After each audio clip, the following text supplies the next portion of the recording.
all right? And the idea here is, what if we didn't actually know a function or have any point values, all right? How might I go about finding a derivative, okay? So let's do a picture form, all right, to kind of put it all together. All right, so let's say we had a coordinate plane, and let's just say we had some graph that kept going in both directions. And let's say I have a point A here and a point B here, okay? All right, and so we know that,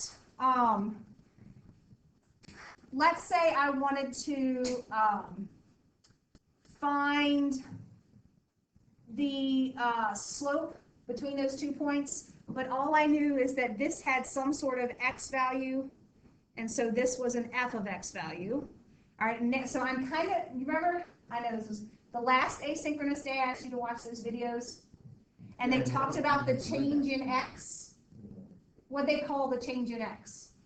What symbol did they use? Delta. So we're going to say, okay, well, the change in x from here to here would be delta x. So that means the value, the x value of point B would be x plus delta x. Okay? And so then the y value we could just call f of x plus delta x. And so let's say I have some tangent line, and I want to find the slope of that tangent line. Okay, but all I have are those 2 points. So all I have is that point A is the ordered pair x, f of x, and point B is the ordered pair. Good afternoon, staff. We apologize for the interruption. We appreciate your help with trying to get our students released here. Teachers are reminded, an email was sent just a few minutes ago, but just to verbally tell you, please do not release students until you hear so manually on the PA. The reason for this is we have some buses at the middle school, some buses at the high school, so we are going to have to release manually on the PA system. So please, even when 12:15 gets around, we just need everybody to be patient. Ms. Green will be on here on steady flow, letting certain students, certain zones, and certain buses leave. So we cannot say this enough. Please make sure you are paying attention, students, to the announcements. Make sure if it applies to you. If you are a bus rider, we cannot say this enough. Do not leave your classroom until your bus number is called. You, one, will be standing in the rain, and two, we cannot have y'all congregate outside together. So again, please make sure you do not leave the classroom until it applies to you. Thank you. Okay, so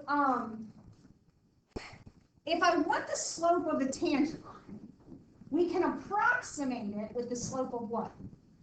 The secant line, okay?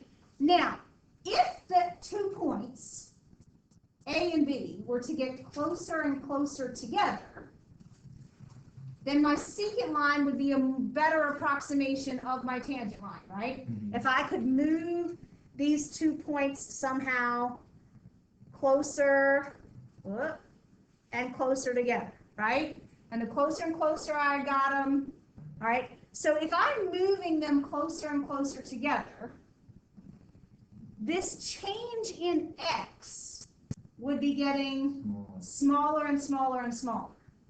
Okay, what do we do in here that says that something's approaching a certain amount, right? And we want a small amount, so we want to approach 0. Okay, so we want that change in x to approach 0.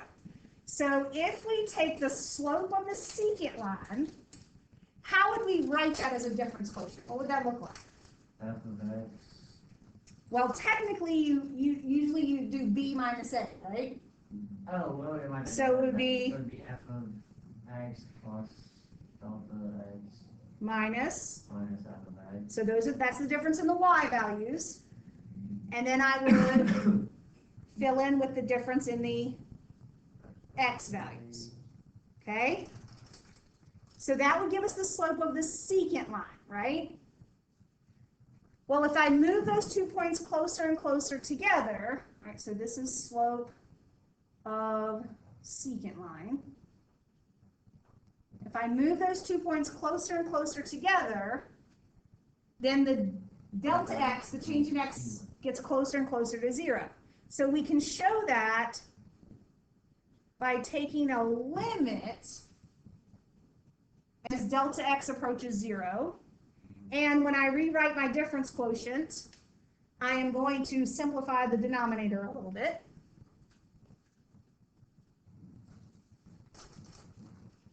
And just say over delta x. All right?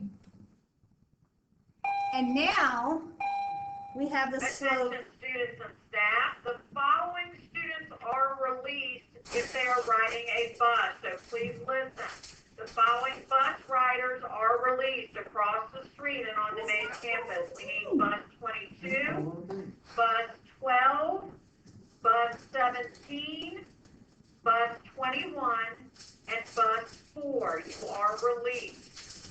22, 12, 17, 21, and 4. You are released. Ms. Roberts, if I were you, I would have just sent Mr. Anthony an email, because you're like a calculus teacher. If you wanted to, you could like devise an equation to delete the high school. Okay. So this formula, this slope of a tangent line, this limit formula, right, is now our derivative, right? Slope of a tangent line is the same thing as derivative. All right, so this is actually f prime of x. We don't actually have an x value. So we don't have a point. Okay? So now we're going to use that limit. That is the formal definition of a derivative. Okay? You'll see it on, it'll say, like, it'll call it the formal definition.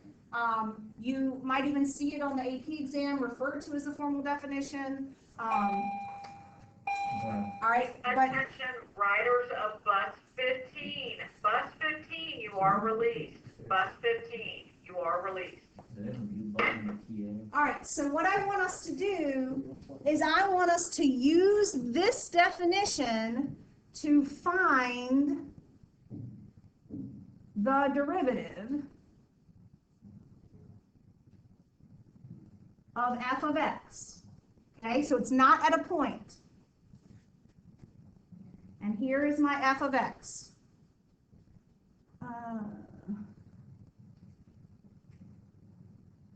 Just trying to see how. I am very sorry because it's going to be like this. I'm sorry. Bus 11, you are now released. Bus 11, you are now released. So 22, 12, 17, 21, 4, 15, and 11. Thank you. Where did you get that, please? Okay, so the directions are find the derivative of f of x, and I'm giving you f of x. So I'm asking you to find the derivative of this specific function. And what? Using the limit definition. Using the new formal definition. Okay? So according to the formal definition, I need to figure out what f of x plus delta x would be. Right? And then once I have that, I can subtract the original f of x, and then I can divide the whole thing by delta x, and then I can take the limit. And you need to do it in that order. Okay? All right, so let's literally do it one piece at a time. How on earth do I find f of anything? What does that technically mean? You have to plug in that entire equation into x. Okay, I have to plug in x plus delta x in place of x over here. All right, so I'm going to get x plus delta x squared plus 3 times x plus delta x plus 2.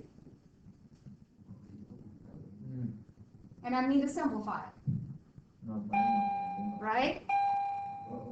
bus 3, you are now released, bus 3. So it's 22, 12, 17, 21, 4, 15, 11, and bus 3. Please skedaddle to your buses. You've got about 2 minutes. Thank you. All right, how do you square a binomial? Well, You're either gonna have to write it twice and FOIL it, or use Pascal's triangle. Yo, tell me what Oh. the power of 5 on the test. You had your calculator. Pascal. Doesn't do what it needs to do sometimes. Pascal, yeah, I remember that, homie. Okay, so Pascal's triangle says, starts with 1, and then 1, 1, and then 1, 2, 1. And this is the binomial to the 0. This would be the binomial to the first, so this would be a binomial to the second. So my leading coefficients are going to be 1, 2, 1. Now this is just for the square piece. And then you square the first term, and then the second term would be to the 0 power. So I don't, because that's how the formula works. Like whatever the first term is starts out at the highest power, and the second term starts out as the lowest, but they still have to add up to be 2.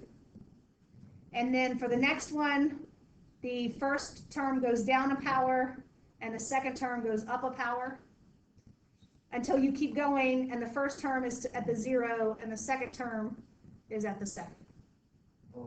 That's how Pascal's triangle works. But you're welcome to FOIL it out.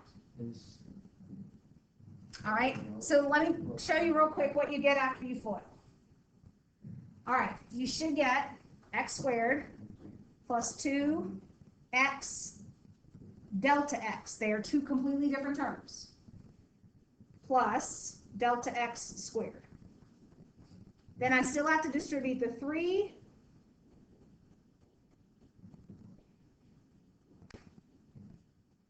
and add the 2. All right, so when I come over here to actually set up the limit of my difference quotient, all of that, because there's no like terms there, all of that goes in place of f of x plus delta x.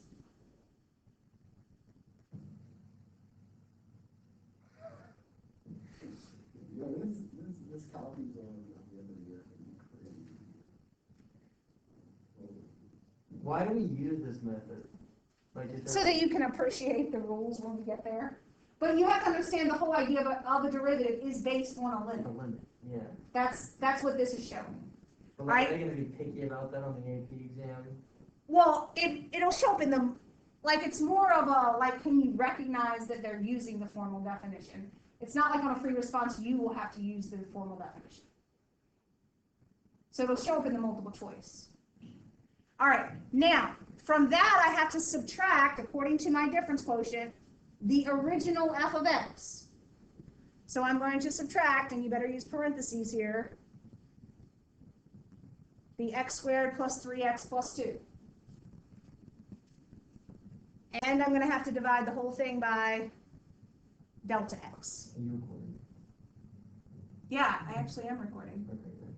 It's got a lot more to it. I should have paused it at some point, especially every time I came on the PA, but whatever. I don't remember if it turned red or gray when you were recording. It'll be an interesting recording if you go back and listen to it. All right, so now I just need to simplify this thing and then try direct substitution and like take a limit. Okay?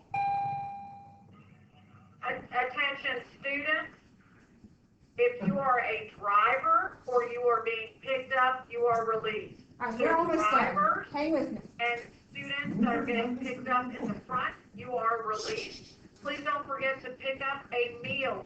All right, here we go. All right, so we have to subtract this trinomial at the end.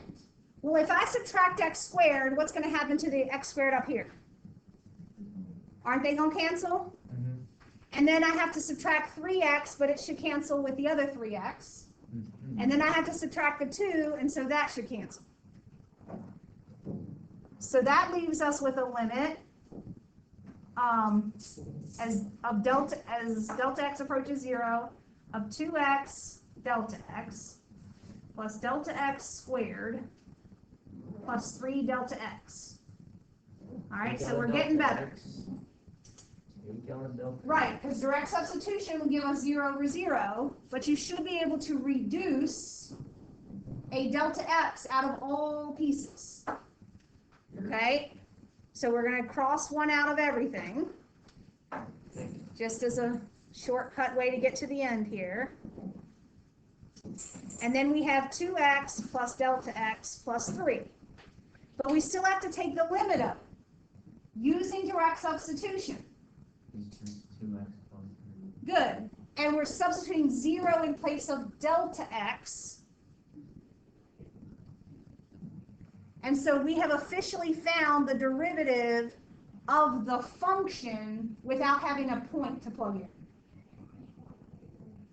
Okay? All you need is the parent function, yeah? What? So all you need is the parent function. The what? The parent function. The parent function. All right, Chris, so John, your bus I is do want you leaving. to try Chris, your John, wherever best. you are, dilly-dallying in the building, you need to get to the bus. Your bus is leaving. Chris, John, get to your bus. All right, I do want you to add these problems, and you need to practice this formal definition to find the derivative. They are odd, so you can check the word. We have to use that. Yes. Yo, this always gonna take 3 hours. Bro. No, God. I literally did that entire thing in like Well, 10 seconds. I know, but we haven't learned those rules yet, so hang tight. All right,